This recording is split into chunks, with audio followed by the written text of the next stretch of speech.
Here we are with Games of 1981, Level 2, Galaga.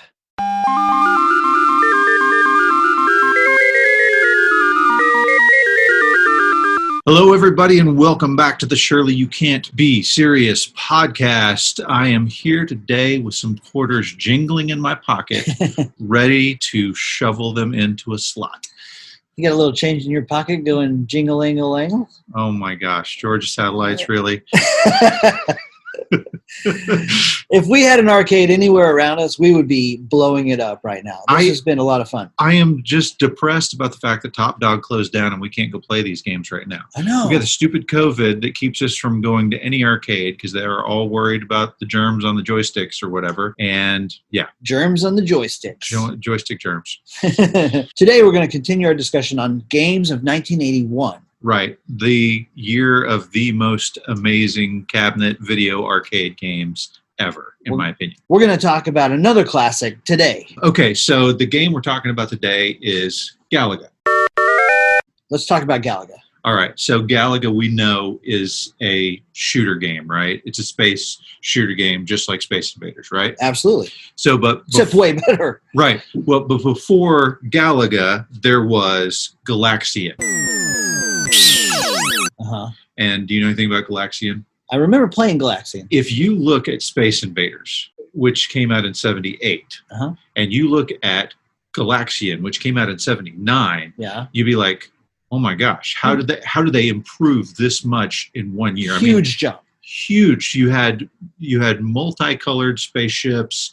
They were flying around and smooth flying around. Fantastic sound effects. And it was the first game that used multicolored sprites and RGB colors. Okay.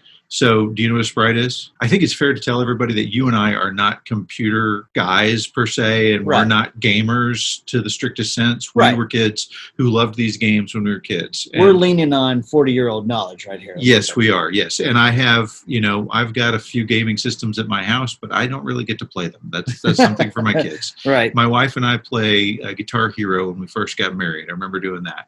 And we also played Halo. All of this to say, we're players, not programmers or anything like that. Sure. So sprites, I had to look it up. Okay. Basically, sprites are the way that we had... No, it's not the lemon lime soda, but No, and we're not talking about the little fairies either. Okay. All right, good. So sprites, they called them stamps back then. They are the little characters that move around on a map, right? Okay. So with Space Invaders, you've got guys moving back and forth in a straight line on a screen. With Galaga and Galaxian, they're moving, like space is moving by. And, you look at games like Donkey Kong, you've got a character like Mario who's moving along through a maze of stuff. That's what sprites are. They're little characters that move along a screen, creating a more three-dimensional effect on a 2D game. Okay? Yep. So the Namco Galaxian arcade system board for Galaxian featured animated multicolored sprites, and it was the first one to do this. It had preloaded sprites all over a scrolling background, and that became the basis for Nintendo's Radar Scope, which of course then became Donkey Kong, right? And it was a huge boost for the Nintendo because they had all kinds of sprites going on their screens. Sure. Okay. Yeah, makes sense. So Galaxian had been developed as hey, this is our version of Space Invaders, and it was 1,000,000 times better. Right. And then in 1981, we have the creation of basically Galaxian Part 2, except that they call it Galaga.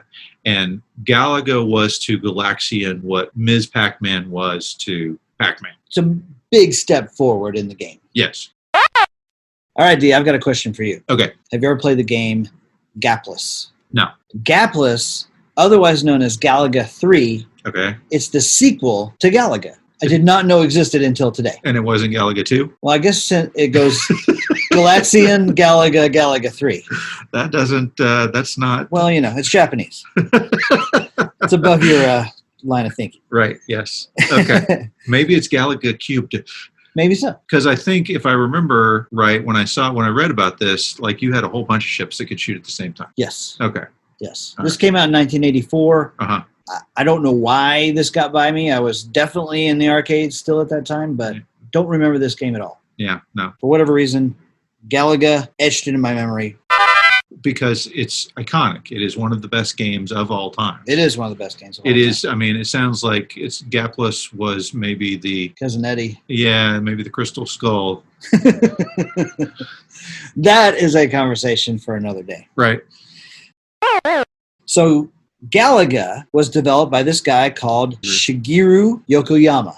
Yes. So he developed this game, originally developed for the Galaxian arcade board. Right. So as he was developing this, he wanted to create another way for the enemies to attack you. Okay. So other than your standard bombs or bullets or missiles, he threw in the idea of a tractor beam.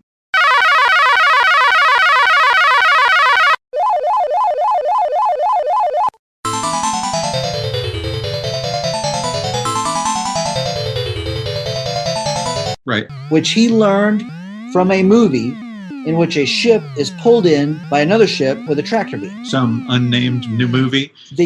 I could not in my studies find the name of the movie. However, I do remember a small movie called Star Wars. Yeah.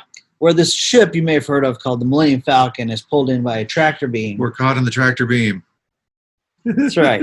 It's got to be Star Wars, right? It has to be. It has to be. It has to be. He also, based on what he had seen in Pac-Man and Rally X. Yeah. So Pac-Man had an intermission. Right. Yeah, where you get a little bit of the storyline, you get your hand a break so you don't get carpal tunnel. Yes. Yeah. And Rally X had a bonus round. Right. And he thought, how about we combine the intermission with the bonus round? Yeah. And that's really what makes Galaga really stand out, in my opinion. It's two things. Yeah. You have the tractor beam that captures the ship. Yep. And when you shoot the alien, the boss Galaga, that's the name of that alien, that boss Galaga who's captured your ship, you then get to retake your ship and have dual shooters. Dude, I can remember with clarity being in the arcade and seeing Galaga for the first time after having played Space Invaders and probably Galaxian, and seeing that happen. Seeing that, I'm like, what's happening right now? What is that blue ray? What is it going to kill him? And I'm like, oh, it turned red. Is he a bad guy now? What's going to happen? I know, right? And then when I saw the guy, I mean, I'm just a kid watching somebody who knew what they were doing play. He shoots the Galaga ship, and his ship returns to him, and there's double fire. I'm like, oh. It's a game changer, right? It's amazing. It's what makes the game so much more fun. Absolutely. So two things that make Galaga stand out, in my opinion, way better than Galaxian or Space Invaders. Yeah. Two things. The dual shooting ships. Yes. And the challenging stages.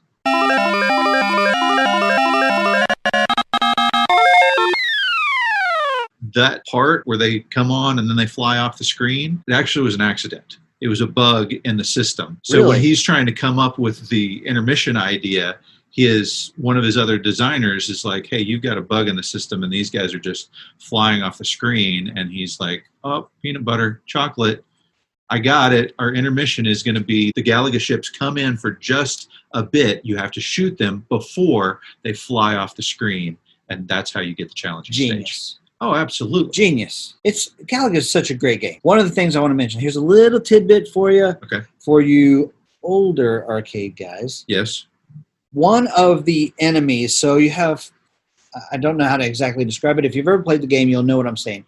But the one alien ship actually morphs into 3 alien ships. Yes. And they attack you. So good. The graphics, oh my gosh, so incredible. We talked about Galaxian, how the music was better and the sound effects are better, and Galaga took it up like 5 notches. Absolutely. Absolutely.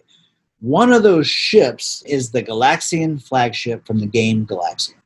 Oh, right. Okay, yeah. It's kind of cool. Yes. It's a flashback to Galaxian. Okay, so one of the other new features on it was that the ship moved faster than it did in Galaxian. You remember that? Yes. Galaxian had a slower ship. Yes. And so we got a faster ship. Then the other new feature is that instead of firing just one at a time, like Space Invaders and Galaxian had done, you could fire multiple shots at the same time.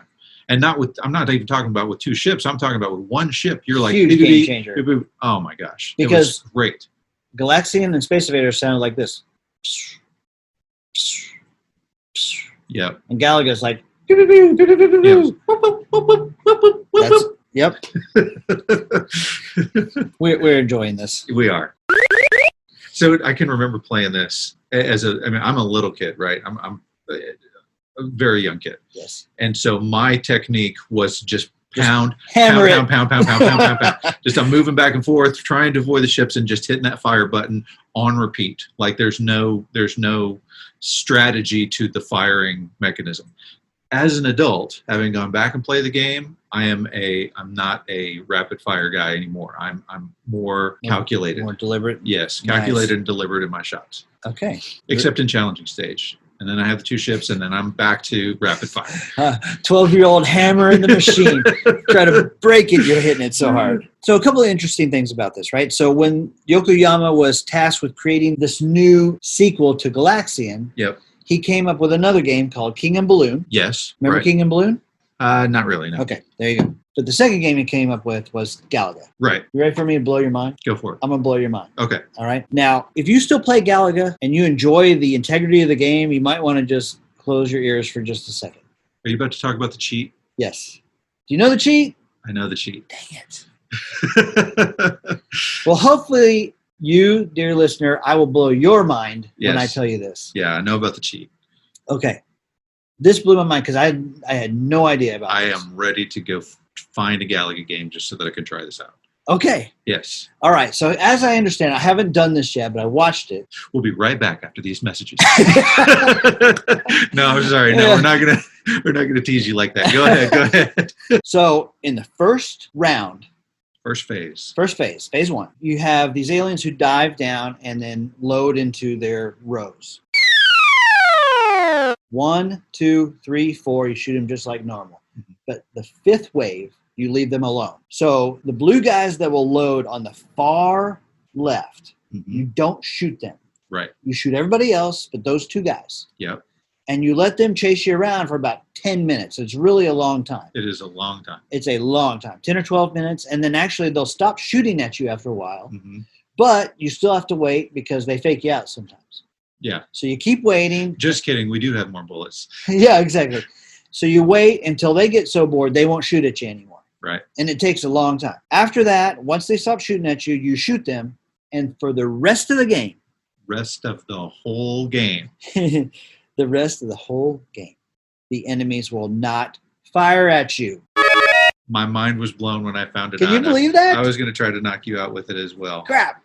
But this is the wonderful thing about doing this podcast is we learn these things that we never knew. And the first time it came up, like nobody knew it. Nobody knew this little trick and nobody knows why it's there, whether it's a bug or it's an Easter egg or what, if it's some sort of testing thing that they had in there, nobody knows why it's there, but it didn't come out until I think it was like 1983 in a joystick magazine that it became public knowledge. Wow. Well, maybe people know about it. I'm late to the game on a lot of things, but can you imagine the scores you would get if you had a dual shooter and they can't shoot at you? Freaking awesome. Be rocking the game. We should go play Galaga right now. I want to go. Okay. All right. One of the interesting things that I learned about Galaga, when they developed the game, they would play it in their computer company, right? Yes. And so the guys who had developed it, they, of course, show it to their peers, and they're all hanging around, and the game is really popular. Yes. These guys are proud of it. They like it. They think it's a fun game. But when they test it out, you put it out in a restaurant or a bar or whatever, They test it out, it did poorly. Okay? And it's not because people didn't like it. It made less money because people played for a longer period of time. Yes. So they took it back and they learned from it, and they're like, okay, this game is fun. People like it. It's popular. It's too easy. So they made the levels more difficult. Right. This is something that I found interesting. Okay. The average arcade game at the time, the average time spent per game was about 4 minutes. And Galaga still came in at 7 minutes, which is nearly twice as much as the average game. Right. But that makes it a more enjoyable, more fulfilling experience for the players. To me, that's why it's standing the test of time, because the gameplay is so much fun. And it's reasonably easy to get good at. Yeah. So can we talk about the music for a second? Sure. Okay. So the composer for Galaga is Nobuyuki Onogi. Yes. He is a guy who is considered the father of game music. Really? Yeah. Okay, so Inogi had grown up in Japan. Obviously, he got his degree in engineering, but it was kind of a casual thing. He was more interested in music and synthesized music specifically, and just kind of on a dare basically applied at Namco and got the job. Well, this was 1980. They come out with the game Rally X. Yeah. Right? And I don't know if you remember the screen where you enter your name, your initials for the high score. Yeah. On Rally X, had fantastic music. That was him. And so they were so impressed by that. They're like, hey, we would like you to do music for the entirety of Galaga. And if you remember Galaga's high score, I mean, it's like magical. You feel like the end of Star Wars and you're getting the medal put on you. It's awesome. And so he went on to be, like I said, the father of video game music. The first time they released a record that was a video game soundtrack record, it was him working with another guy to make that soundtrack. I think there are 10 of those that have come out, and he was responsible for 5 of them. He is done. You remember the game Mappy? Yeah, I love Mappy. Mappy, again, has fantastic music.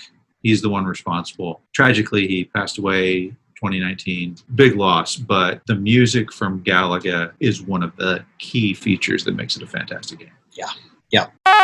All right. Well, we're starting to wrap Galaga. I just want to make one more comment about Galaga. Okay. So, obviously, of these 5 games that we're talking about this series, yeah, the biggest pisser of all to me is when you shoot your own ship. Oh, my God. When Miss Pac-Man gets eaten, dang it, gosh dang it, I'm mad about that. Or Frogger gets hit by a car or whatever. But when you shoot your own ship, that to me, that's when the big profanity comes out at the arcade. Absolutely, because you're taking a risk in the first place, right? you're deliberately sacrificing maybe one of your lives in order to get the double shot ship, because you can hit him and you can hit him wrong and he explodes in midair. But if you've ever done this, if you've hit the ship that's got your ship and your ship spins and starts floating down and you just accidentally shoot at it as it's floating down, it will still explode. So you've lost it for no reason at all. Nobody's shooting at you. Nobody's bothering you. You just were stupid. Still makes me mad. All right. Well, that about wraps Galaga. Yeah. Hope you enjoyed it. I hope you try out that funky trick. Yeah. I hope you have a game available to you to try out that funky trick. Me too. We're going to have to track one down. There's one in Arlington, I know. We may have to travel down just to try it. Just to, hop, skip, and a jump down to Arlington. That's right. All right, guys. Thank you for joining us for this coverage of Galaga. Be sure to hit that subscribe button in the face. Hit us up on Facebook. Hit us up on Twitter. Hit us up on Patreon. And we thank you, and we'll see you then. Bye, guys.